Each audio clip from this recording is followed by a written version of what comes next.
In this lesson and the next couple, we'll take a look at memory. What is it? How can we categorize it? For example, episodic semantic memory, some patients that had neurological damage who suffered memory impairments, and then a theory about how memory changes over time. First, what is memory? Memory is the capacity of an organism to acquire, store, and recover information based on experience. And here we're going to begin to categorize memory into two groups, episodic memory and semantic memory. Let's take episodic first. So let's say some event happens to us. Well, later on, we can make a memory. We can retrieve a memory of that personal experience. So an episodic memory would be one that is vivid, detailed, context-specific, and we can recollect that episode, and it has time and place stamps. So we know what happened, who was there, where it was happening, when it happened, whether it was good or bad, and we might make inferences about why the event was happening. But all of this information then we could sort of retrieve at a later time, and that would be an episodic memory. On the other hand, semantic memory is about sort of general facts about the world. It might be the meanings of words in your native language, or just general information about the world that you live in. But there's no time or place stamps on semantic memory. So we know the what of the world and maybe why things have happened. We just stored that information and whether it's good or bad. But we don't have the sort of the where and the when we learned that information. So where episodic memory, we can relive an episode in our past, including the where and the when. For semantic memory, we don't have that information. We just have knowledge about the world. And as it turns out, in educational settings, lots of the information that we get in our educational classes and so on is going to end up in the semantic memory system. So a well-educated person has a lot of information stored in the semantic memory system.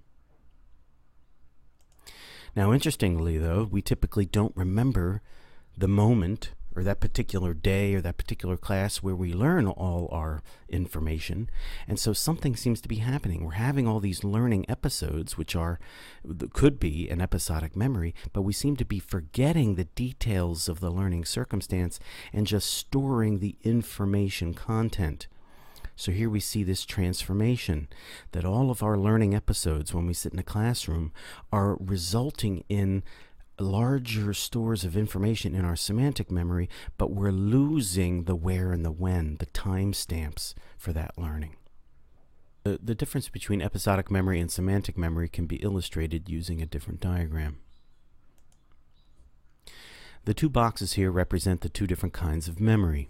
And if there's something in the box, it means there's information in that memory system. So here we have semantic memory and episodic memory. And the information we're going to be concerned with is the information about a person that we might know. So if we know a person, we might know things about them, that they love somebody, that they enjoy swimming or in barbecues, and they cycle once in a while to stay fit, etc. This would be semantic information. It would be information about the world, in this case, a person.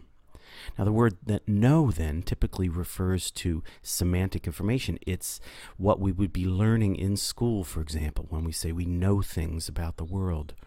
That's referring to information stored in semantic memory. Notice the episodic memory system is empty, because if I don't remember all of the episodes where I learned that this person enjoys barbecues or cycling or swimming, then, in other words, I can't recollect that information. So I'm not going to have an episodic memory of all the instances where I learned all this information about the person. Now, if I were able to retrieve individual episodic memories, then the diagram would look like this on the left. You see, I would have in my episodic memory system instances where I was interacting with that person and learning things about that person. So I remember the time when the person sort of fell in love with somebody, or I remember the time where they were having barbecues or golfing or painting. If I can remember these episodes, then I have episodic memory.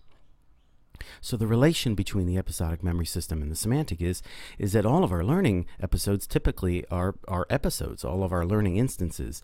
Now what we can do over time is take the information presented in those episodes and then store it in the semantic memory system. If I lose the episodes, then I just end up with semantic knowledge about the world and I know things. But if I retain the episodic memories, then I can remember. So here we see the distinction between knowing somebody and remembering specific episodes in your life that involve that person. But again, most of our schooling ends up in the semantic memory system because we lose access to the particular details of the learning episode. We can't recollect, we can't recreate specific, vivid memories of the moment that I first learned a certain concept in school.